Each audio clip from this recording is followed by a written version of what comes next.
apa kabar kalian? Semoga kalian selalu sehat dan selalu dalam lindungan Tuhan. Film yang akan kita review kali ini berjudul Syam Singarau. Film ini dirilis pada tahun 2021 dan dibintangi aktor tampan Nani yang berperan ganda sebagai Vasudev dan Syam Singarau, serta aktris cantik Sai Pallavi sebagai Rosi dan Kirti Setti sebagai Kerti. Inilah alur ceritanya.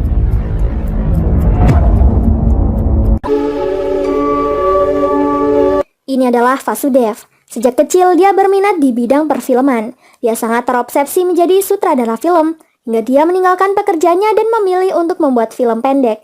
Jika film pendek ini berhasil dan diterima produser, maka dia bisa mendapat sponsor dan memproduksi film layar lebar.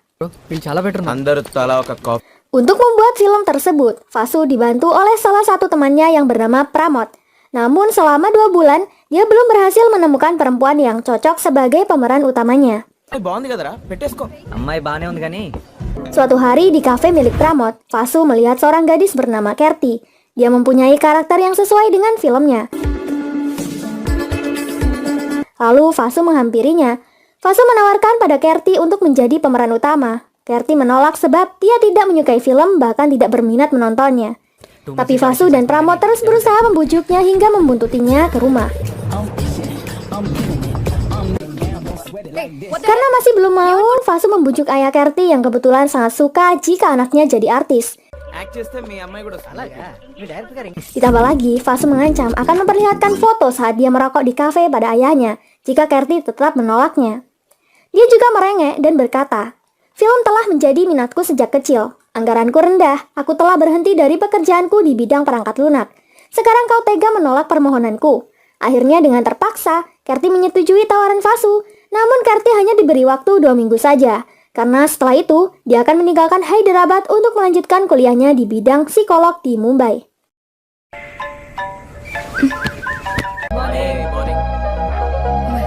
Keesokan harinya mereka mulai membuat film. Film tersebut berkisah tentang seorang gadis perempuan yang suka melukis sejak kecil. Kanvas adalah dunianya, tapi lukisannya tidak mempunyai jiwa. Dia mencari warna di setiap emosinya. Action!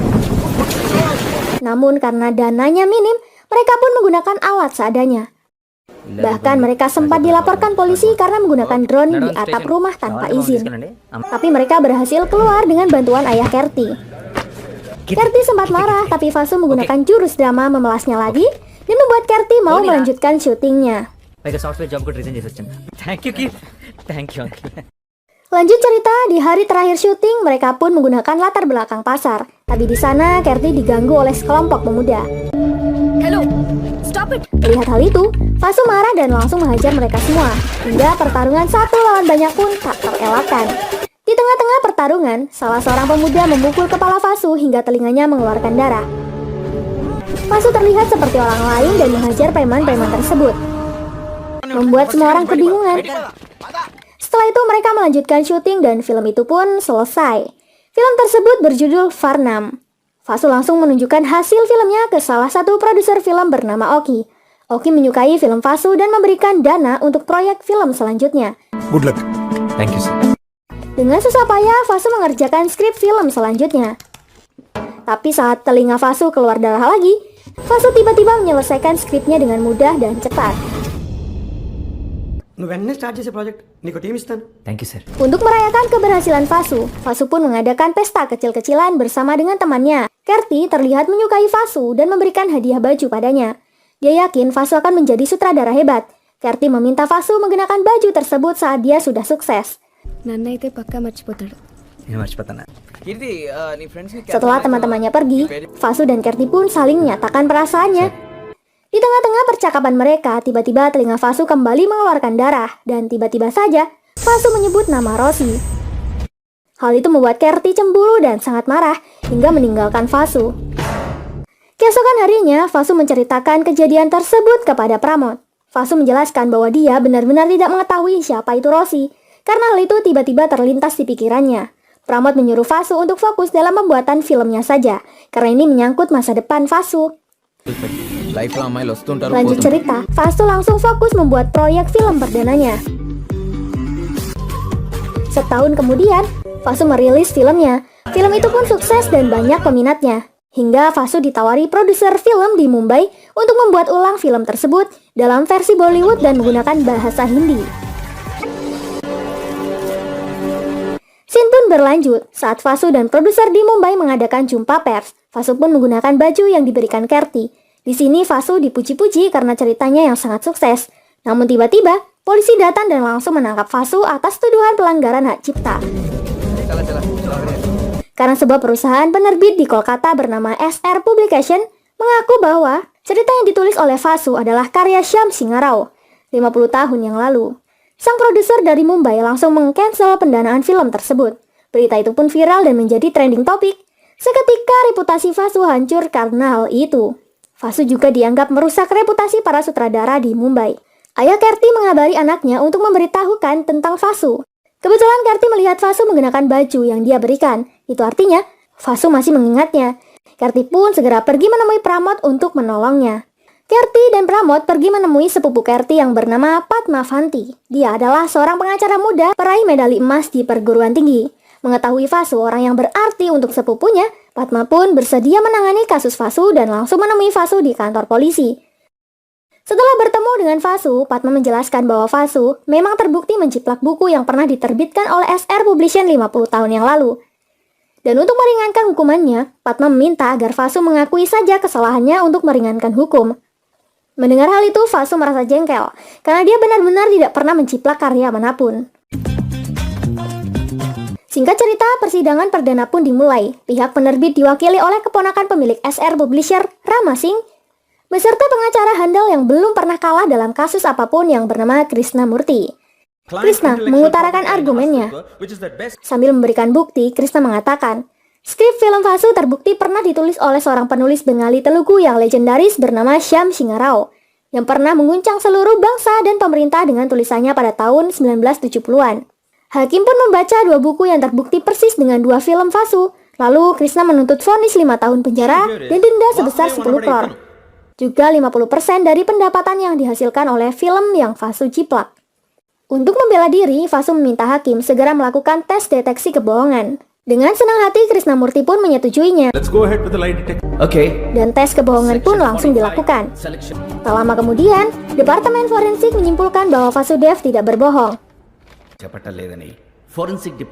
Padma meminta waktu untuk mengumpulkan bukti. Lalu sidang ditunda selama 3 hari dan Vasu dibebaskan tanpa jaminan untuk memberikan bukti-bukti bahwa dia tidak bersalah.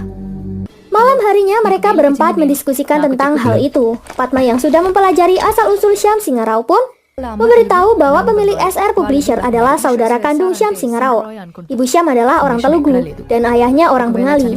Shyam memiliki 3 saudara kandung dan dia yang termuda. Ia lahir di sebuah desa bernama Kalikapur di distrik Karajpur, Benggala Barat. Shyam menjadi penulis terkenal dan seorang aktivis sosial di Kolkata. Pasca tahun 1977, tidak ada informasi mengenai keberadaannya. Pada tahun 1985, keluarga laki-lakinya mengalami kecelakaan mobil yang tragis. Anak-anak dari saudara-saudara yang mati itu saat ini menjalankan perusahaan, dan mereka lah yang telah mengajukan kasus hak cipta ini pada Vasudev. Setelah mendengar hal itu, Vasu pun membaca buku Shyam Singha Rao. Dia merasa tulisan itu tidak asing baginya. Tapi tiba-tiba telinga Vasu mengeluarkan darah lagi. Vasu menjelaskan bahwa hal itu sering terjadi padanya, seperti saat bercumbu dengan Kerti, saat menulis skrip film, saat syuting film pendek, dan lain sebagainya. Itu membuatnya sedikit linglung. Melihat hal itu, Kerti langsung meminta tolong kepada dosen S2-nya yang ahli dalam bidang tersebut. Sang dosen menjelaskan bahwa hal itu berhubungan dengan alam bawah sadar Vasu, dan untuk mengetahui apa yang sedang dipikirkan oleh Vasu, dosen menyarankan segera melakukan hipnoterapi. Lanjut cerita, hipnoterapi Vasu pun dimulai dan direkam oleh Kerti. Dosen memberikan obat dan menyuruhnya melihat ke monitor. Tak lama kemudian, Vasu berhasil masuk ke alam bawah sadarnya. Jari Vasu bergerak sendiri dan Vasu menyebutkan nama Rosi. Lalu dia membayangkan sesuatu. Vasu mengatakan bahwa Rosi adalah istrinya dan aslinya dia adalah Shyam Singha Rao yang bereinkarnasi. Kemudian scene flashback pun muncul. Pada tahun 1969, Shyam tinggal di Kalikapur di daerah Benggala Barat. Dia adalah seorang pemuda yang hobi menulis. Shyam berasal dari kasta tertinggi. Dia memiliki kakak pertama bernama Devendra Singh Rao dan kakak kedua bernama Manoj Singh Rao. Syam kembali ke kampung setelah menyelesaikan studinya. Sesampainya di kampung, dia melihat orang-orang dari kasta paria yang dianggap kasta terendah duduk mengemis meminta air. Mereka melakukan hal itu karena tidak boleh menyentuh sumur tersebut. Melihat hal itu, Syam kesal karena itu sangat tidak manusiawi, apalagi sekarang mereka sudah merdeka. Syam menyuruh salah satu kasta paria mengambil air. Namun pemuka agama tidak terima karena kasta paria tersebut paling rendah dan tidak boleh menyentuh air mereka. Itu akan ternodai. Syam sangat marah, dia langsung mengangkat salah satu orang dari kasta tersebut dan memasukkannya ke dalam sumur. Syam berkata bahwa sekarang sumur ini milik kasta paria, dan siapapun yang tidak mau menyentuhnya, mereka tidak boleh mengambil air di sumur tersebut.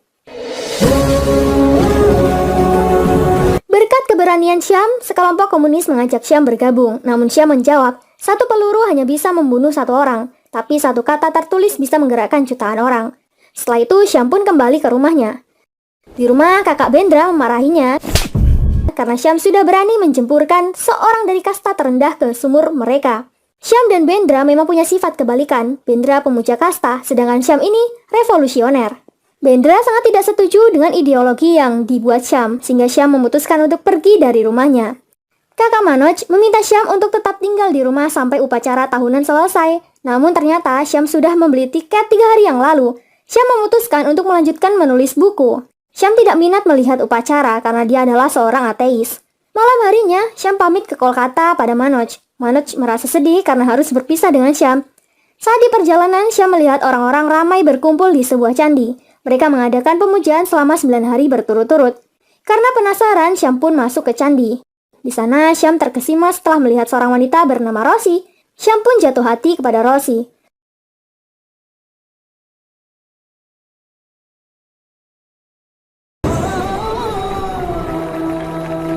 Setelah acara selesai, Syam bertanya kepada salah satu warga bernama Bruno, siapa wanita-wanita itu. Bruno menjelaskan, mereka adalah kaum Devdasi yang berimigran dari Bangladesh dan menjadi istri para dewa.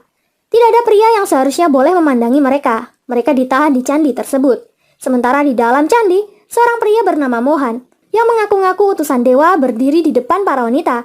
Mohan memilih salah satu dari mereka untuk memuaskan hasratnya sebagai bentuk persembahan para dewa. Dan itu hanya alibi saja.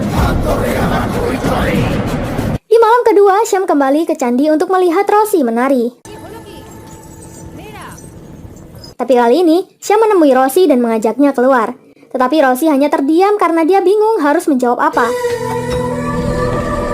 Di malam ketiga, Syam memberanikan diri mengatakan bahwa dia akan menunggu di gerbang selatan pukul 10 malam. Tepat jam setengah 11 malam, Rosi yang penasaran dengan Syam memberanikan diri keluar dari candi. Syam lalu mengajak Rosi ke pantai. Rosi terpana melihat keindahan laut malam. Karena ini adalah kali pertama Rosi melihat pantai. Mereka berdua berkenalan satu sama lain sambil menaiki rakit. Namun mereka harus segera kembali sebelum pagi. Mereka selalu bertemu di setiap malam. Bahkan di malam kelima, Syam memperkenalkan Rosi kepada Manoj. ఎవరి తాలూకమ్మా నువ్వు? Singkat cerita, ini adalah malam terakhir, yakni malam ke-9 perayaan. Syam meminta Rosi untuk pergi bersamanya ke Kolkata saja. Syam menjelaskan pada Rosi bahwa yang dilakukan Mohan itu tidak benar. Dia melakukan perbudakan dengan mengatasnamakan agama.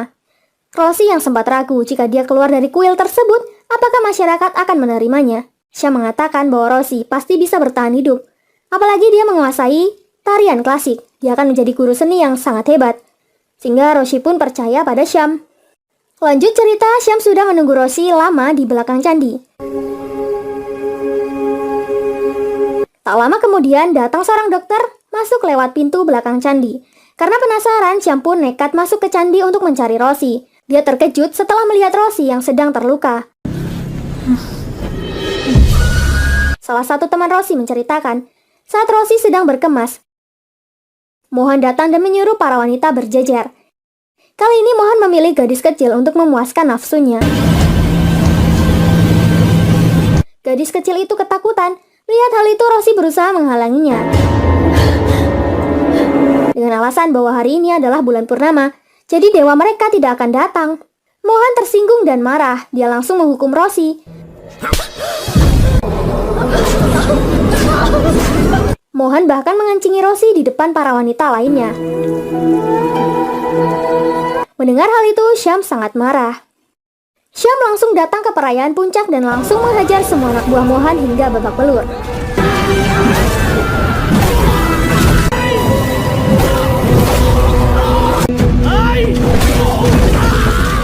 Mohan pun melempari Syam menggunakan tombak api, tapi Syam menangkapnya. Syam akhirnya bertarung dengan Mohan, 1 lawan 1.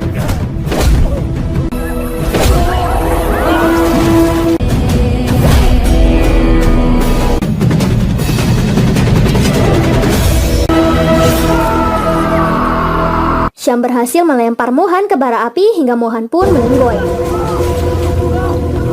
Lalu Syam berkata, seorang wanita bukanlah budak dari siapapun, bahkan tidak untuk dewa. Syam langsung mengajak Rosie pergi bersamanya. Lanjut cerita, Syam mengajak Rosie ke Delhi. Tak butuh waktu lama, Syam mendapat pekerjaan dan tinggal di salah satu rumah cetak bernama Royal Press milik Prof. Sayan Prakar. Mereka berdua menikah. Namun sayangnya Rosie tidak bisa memiliki keturunan. Syam bekerja dengan giat sembari menulis bukunya sendiri. Sedangkan Rosie menjadi guru tari untuk wanita dan anak-anak di sana. Suatu hari Syam menunjukkan tulisannya pada Sayan. Sayan menyukai tulisan Syam dan langsung mencetak buku Syam.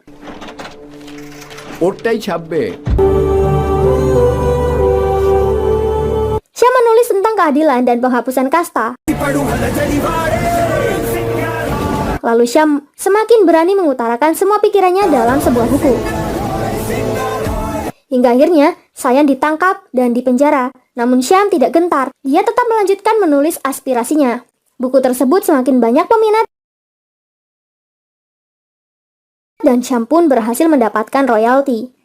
Lanjut cerita, Rosie mengatakan kepada Syam bahwa dirinya sangat beruntung bertemu dengan Syam. Rosie membayangkan nasib para devasi yang belum bisa merdeka. Siapa yang akan membebaskan mereka dan siapa pula yang akan bertanggung jawab untuk masa depan anak-anak mereka. Mendengar perkataan Rosie, Syam pun tersentuh hatinya. Di tahun 1975, Syam kembali menulis buku. Kali ini tentang ritual yang ada di candi dan tentang aliran sesat yang mengatasnamakan agama, juga tentang perbudakan seks atas nama agama. Buku itu kemudian viral. Semua orang menyukai buku Syam Singarao, namun tak sedikit pula yang membencinya. Beberapa bulan kemudian, Syam membangun rumah sosial. Rumah tersebut diberi nama SR Trust. Secara resmi, Syam membuka yayasan tersebut bersama Sarada atau cucu Sayan. Syam terus menyuarakan pendapatnya tentang perbudakan wanita. Kemudian satu persatu wanita yang ditawan di candi pun dibebaskan. Syam sukses besar hingga terkenal di seluruh negeri. Dia juga membuka percetakan sendiri yang bernama SR Publication. Suatu malam, Rosie mengucapkan terima kasih pada Syam. Rosie juga berkata, kapanpun kematian datang mengetuk pintuku, aku mau mati di bulan baru seperti ini, berbaring di pangkuanmu, menatapmu di saat-saat terakhirku dengan senyum di bibirku. Itu adalah keinginan terakhirku. Suatu hari kakak Manoj mengunjungi mereka. Dia memberitahu bahwa kakak Bendra sedang sakit parah dan dia minta sesekali Syam pulang menjenguknya. Rosie mempunyai firasat buruk pada Syam. Dia merasa sesuatu yang buruk akan menghampiri Syam dan melarang Syam untuk pergi. Namun Syam yang sangat menyayangi keluarganya memutuskan untuk pergi sebentar ke kampung halamannya. Di perjalanan pulang, Manoj mengatakan bahwa dia sangat senang membaca buku-buku Syam. Dia sudah mengumpulkan semua buku Syam, terutama cerita pendek tentang seorang gadis kecil yang gemar menulis. Sesampainya di rumah, Bendra dan kakak iparnya menyambutnya dengan hangat. Bendra menyuruh Manoj pergi ke pasar untuk membeli kelapa. Setelah Manoj pergi, perlakuan Bendra pada Syam pun berubah. Bendra mengatakan bahwa dia tidak menyukai ideologi Syam. Bendra meracuni makanan dan melukai Syam.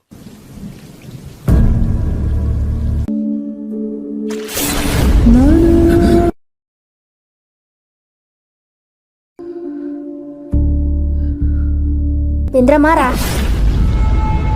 setelah Syam mengamuk di candi waktu itu. Keluarganya dipandang sebelah mata oleh orang-orang desa. kemudian Manoj pulang dan membawa kelapa. Dia terkejut melihat Syam yang terluka.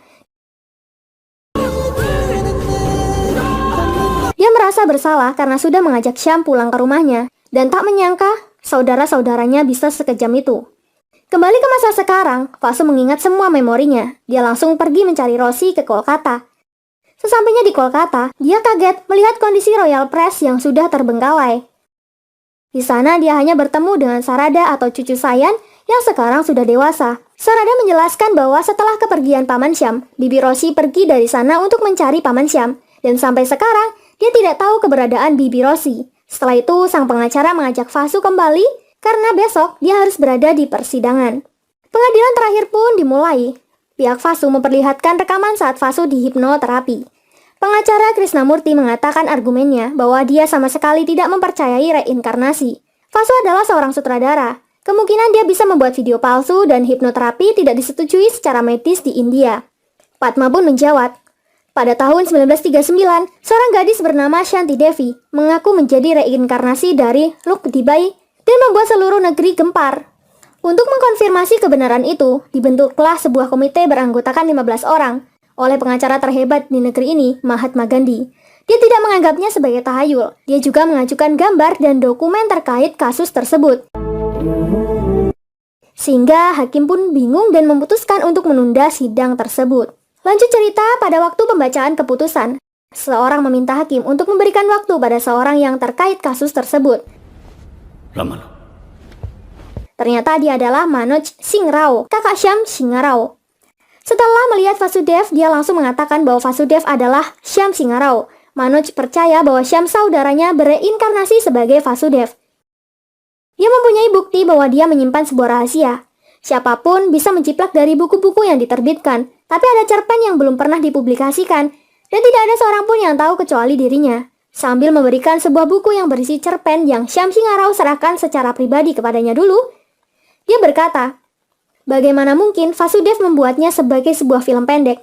Siapa yang memberikan cerita itu padanya? Dan selaku ketua SR Publisher, Manoj menarik kasus tersebut, sehingga Vasu pun bebas dari segala tudingan. Setelah persidangan selesai, Syam menemui Manoj. Manoj meminta maaf pada Syam karena dia merasa bertanggung jawab atas kematiannya. Dan dia tidak menyangka saudara-saudara mereka tega melakukan hal itu pada Syam. Manoj menyerahkan semua aset perusahaan kepada Syam karena itu adalah milik Syam dan memberitahu bahwa Rosie masih hidup. Dia menyembunyikannya di rumah pamannya. Syam langsung pergi menemui Rosie. Vasu alias Syam menemui Rosie di pinggir pantai tempat mereka dulu bertemu. Rosie menangis melihat Vasu.